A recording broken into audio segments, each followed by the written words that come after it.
Bismillahirrahmanirrahim and Assalamu alaikum. This is HR journalist for MN Consulting and you are watching IMustKnow. First of all, welcome you all to Practical HR series. Viewers, today we will talk about CV writing. CV writing बहुत ही interesting topic है और हर कोई जानना चाहता है कि एक अच्छा CV कैसे बनता है. Most of the time, senior level professionals think that they can't create a good CV, so they contact to CV writers. And CV writers जो हैं वो बहुत ज़्यादा charge करते हैं. They charge even from senior level professionals in thousands, which is too much. So I suggest you all to do not go to CV writers and create your CV by your own, because you know better about you than any other person. CV is a document which is actually marketing your services. आपको पता है आप क्या services offer कर सकते हैं, तो आपका CV जो है आप खुद बेहतर तरीके से बना सकते हैं. सो स्टार्ट करते हैं उन कुछ टिप्स के बारे में बात करना जो हम आज आपसे शेयर करने वाले हैं for a good CV writing. The first thing, it's content. Content को लेकर पहले बात करेंगे, फिर हम बात करेंगे फॉर्मेट को लेकर. So if you talk about content, the first thing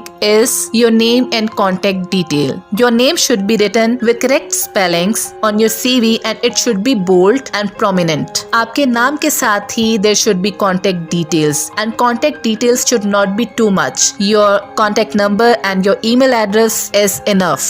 The second thing should be your personal profile. Personal profile is a statement which tells recruiter that who are you and what you can offer and what is your career goal. Personal profile statement जो है वो आप इस तरह से लिख सकते हैं कि आपका इतना तजर्बा है इस फील्ड में और आप इस चीज में एक्सपर्टीज रखते हैं और आप फ्यूचर में अपने आप को कहाँ देखना चाहते हैं या आपका गोल क्या है, आप किस तरह का रोल जो है वो प्ले करना चाहते हैं. Then experience. एक्सपीरियंस जब आप लिखते हैं तो आपको सबसे जो लेटेस्ट है उसको टॉप पे रखना है और इसी तरह से आपको इसे लिखना है. जो आपका लेटेस्ट एक्सपीरियंस है उसके बाद उससे पहले वाला और इसी तरह करते करते जो सबसे पहली आपकी जॉब है उसको बिल्कुल लास्ट में आपको लिखना है. And experience should be written in a way that your designation, your employer name, your location and your tenure with employer should be written clearly. Recruiter को पता चल सके किस ऑर्गेनाइजेशन के साथ आपने काम किया, आपका डेजिग्नेशन क्या था और ये ऑर्गेनाइजेशन कहाँ पर थी और आपने किस टेन्योर में वहाँ पर काम किया है. और अगर इस ऑर्डर की बात करते हैं, सबसे पहले you should write your designation, then organisation and yes with organisation name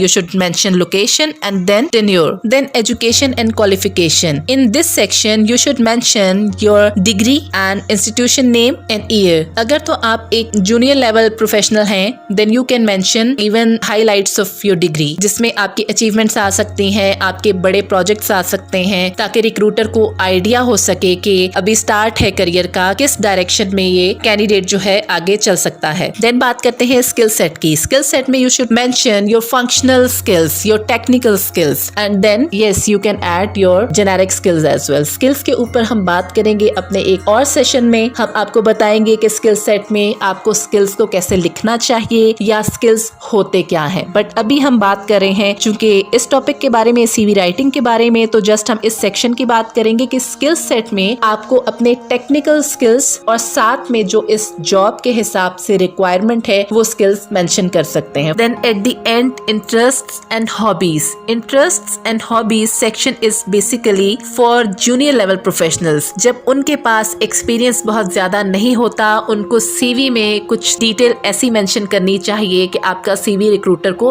attract कर सके, तो उसमें you can add this section and you can mention your hobbies and interests. And hobbies should not be irrelevant. कुछ ऐसी चीजें, ऐसी detail जिससे पता चल सके कि ये कैंडिडेट जो है वो जब इस रोल पे आ जाएगा तो वो क्या उसकी पर्सनालिटी है, किस तरह से इस रोल को प्ले करेगा. For example, sometimes candidates mention that they like watching TV and they like music. इन चीजों को मेंशन नहीं करना चाहिए. You should mention you like book reading और you like reading about technology. ऐसी कोई चीज मेंशन करेंगे जिससे आपका इंप्रेशन जो है वो अच्छा पड़ सके, ना कि म्यूजिक सुनता हूँ और इस तरह की चीजें आपको नहीं मेंशन करनी चाहिए. Now let's talk about the second section, format. Format की अगर बात करते हैं तो CV की लेंथ क्या होनी चाहिए. Your CV's length should be 2 to 3 pages. But if there is a senior professional, then CV's length should be even more than that. बल्कि कुछ सीवीज ऐसे भी हम देखते हैं जिनकी लेंथ काफी ज्यादा होती है। उस केस में हम क्या करेंगे उस पे हम आगे बात करते हैं। तो एक सीवी की जो मैक्सिमम लेंथ है it should be 3 pages. Then the next thing is heading. Heading sometimes लोग हेडिंग्स नहीं प्रेफर करते, बहुत कम हेडिंग्स देते हैं, but in your CV in all the sections you should mention main headings then sub headings. और headings का जो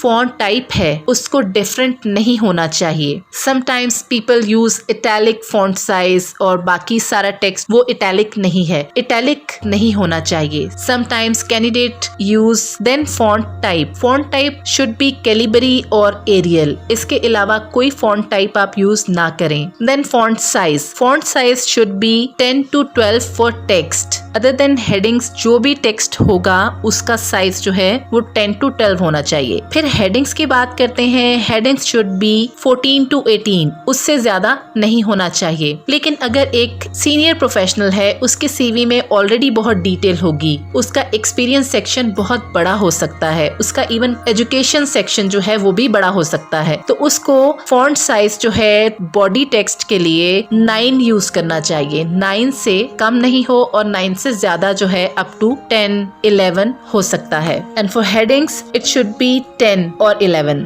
and headings should be in bold. Paper margin should be 1.27 to 2.5 centimeter. But again, if you are a senior professional and you have too much information for your career section and qualification, then it can be even 0.5. क्योंकि अगर आप margins कम रखेंगे, font size कम रखेंगे, तभी आप सारा जो content है वो कम से कम पेजेस में एडजस्ट कर सकते हैं। There are few things which should not be mentioned in your CV. Your photo, your age, your date of birth and your marital status. ये वो डिटेल्स हैं जो एम्प्लॉयर को नहीं चाहिए। अगर आपका CV शॉर्टलिस्ट हो गया है which means कि आप उस रोल को प्ले करने के लिए सूटेबल कैंडिडेट हैं, और रिक्रूटर या एम्प्लॉयर कभी नहीं चाहेगा कि आपकी लुक्स की बेसिस पे जो एक्सपर्टीज या जो स्किल सेट उसको रिक्वायर्ड है और वो एक CV में मौजूद है वो उसको इग्नोर कर दे। आपको अपना CV में मेंशन नहीं करनी चाहिए अपनी फोटो। फोटो समटाइम्स रिक्वायरमेंट होती है, अगर वो होती है तो उसमें मेंशन होता है कि अपनी प्रोफाइल में, अपनी CV में अपनी पिक्चर अटैच करके भेजें। अगर हम एज की बात करते हैं, अगर कोई ऐसा रोल है जिसमें एज लिमिट लिखी है, मिड लेवल का या जूनियर लेवल का रोल है, उसमें एज की लिमिट मेंशन है, तो आप उस रोल के लिए अप्लाई ही ना करें क्योंकि आप उसके लिए एलिजिबल नहीं हैं। और अगर आप उसके लिए एलिजिबल हैं and you are going to apply for that job, तो उसमें you should not mention your age on your CV। फिर डेट ऑफ बर्थ की बात करते हैं। डेट ऑफ बर्थ यहाँ मेंशन करने की बिल्कुल जरूरत नहीं है।